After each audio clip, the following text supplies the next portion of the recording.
How hard is it just to absorb a loss like this after going ahead by 20? Next question, man. The season's over. That's what's hard. Being up 20. What's it like when a team faces a tough loss? Michael Malone, the coach of the Denver Nuggets, is feeling down after his team lost a big game to the Minnesota Timberwolves. It wasn't just any loss, it was a historical comeback by the Timberwolves that left Malone and his team stunned. In the big basketball game, the Nuggets were winning by 20 points, but then they started losing in the third quarter. The Timberwolves won 98-90, and this means the Nuggets can't try for another championship this year. At half-time, Minnesota was losing by a lot, 53-38, but they came back and won, which is the biggest comeback ever in the NBA playoff history. When they asked Malone about what went wrong in the second half, he didn't have many answers.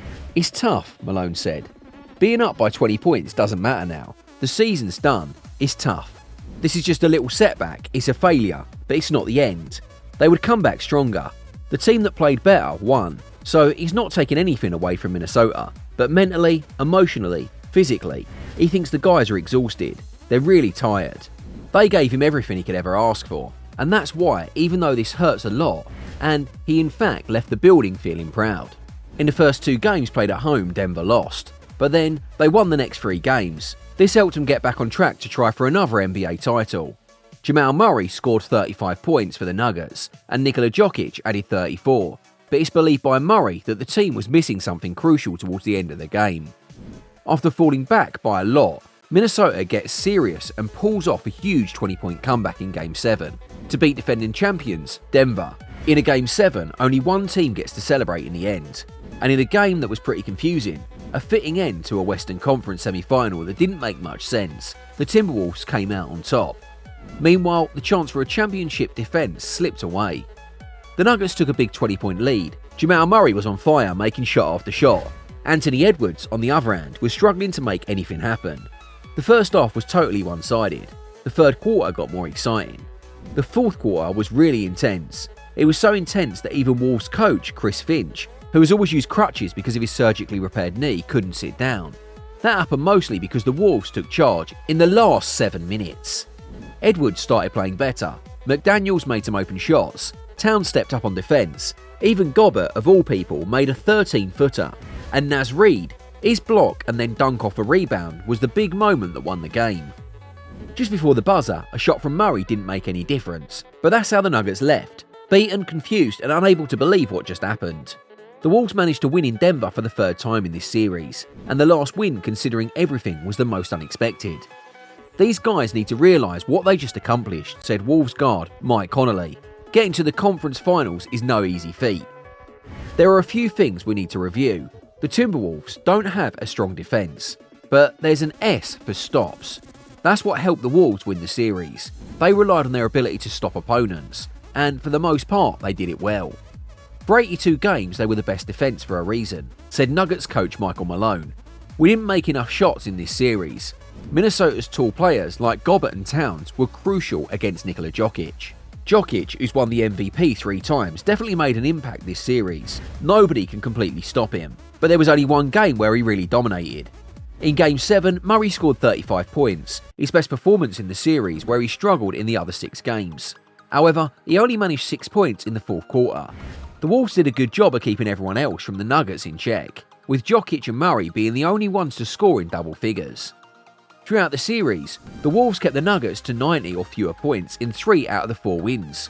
In Game 7, Denver only scored 37 points in the second half. Gobert and Towns defended against Jokic, while Edwards and McDaniels focused on Murray, and McDaniels covered Michael Porter Jr. It all worked out well for Minnesota. Then Edwards bounced back and got back better.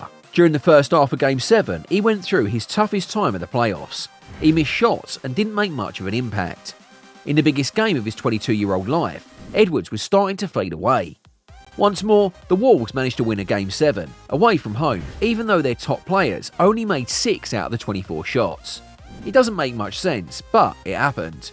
It was really impressive how the Wolves supported Edwards. The Nuggets kept double-teaming him throughout the game, but the plan ended up working against them when McDaniels took advantage of the open opportunity.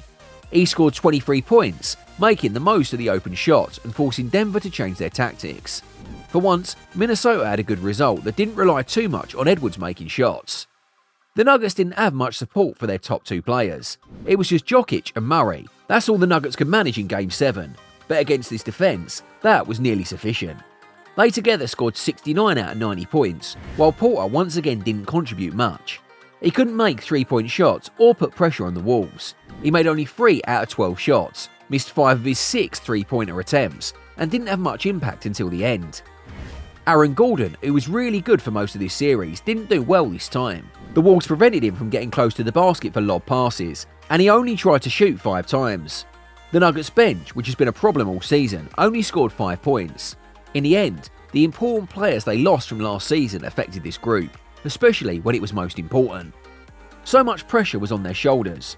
Malone said about Jokic and Murray, mentioning that they had to come up with something magical. But some of this was because of the Wolves. They made it hard for Jokic and Murray, and almost impossible for everyone else. Their defense was really strong.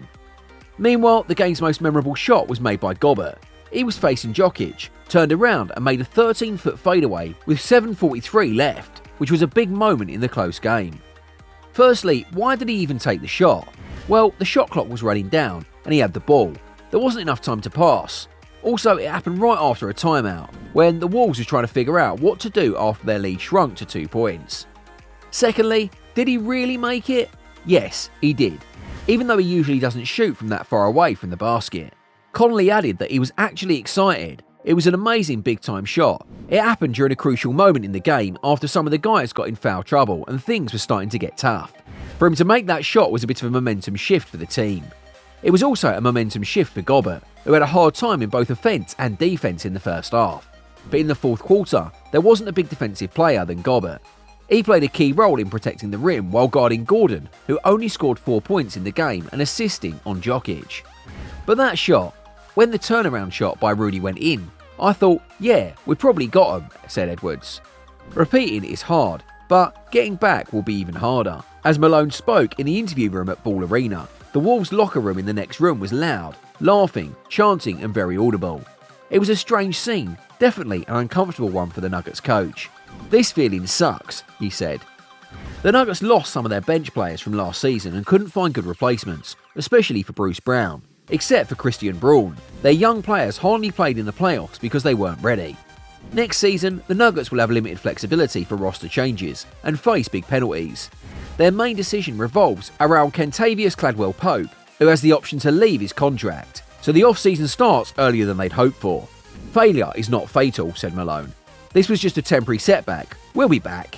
What are your thoughts on the game? Do share with us in the comments below, and also don't forget to hit the like and subscribe button. Until next time, see you all later.